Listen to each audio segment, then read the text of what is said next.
Welcome, my name is Ian and this is the 63-page ebook that comes for free with my QGIS orientation course.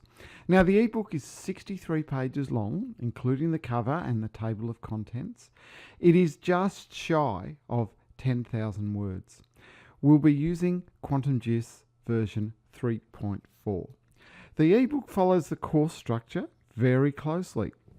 Here's the table of contents. On pages 3 through 11, the introduction, downloading and setting up QuantumGIS 3. Then the course dataset. Page 14 talks about launching QGIS and checking for updates.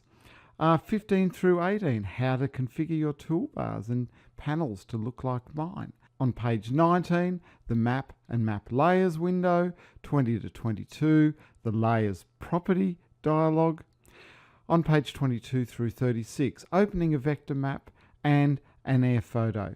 On pages 27 through 30, the project's map navigation and attributes toolbars. 31 through 34, different types of selections and why these selections are important. 35 through 38, the attributes table button. On page 39 through 40, different ways to measure with your mouse. And on page 41, I explain the bottom status bar.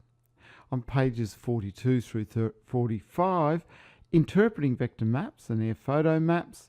46, introducing shading a map in QuantumGIS. On page 47, I show you the relationship between GIS tables and GIS maps. And on page 48, I talk about the importance of map generalization. On page 49, I introduce you to time series mapping. And from now on, we get down to the nitty-gritty. On page 50 through 57, I show you how to shade your map. On page 57 through 59, how to validate your map.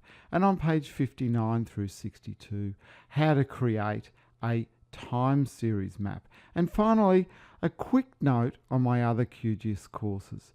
You'll find discount codes to these in the final lecture of this course.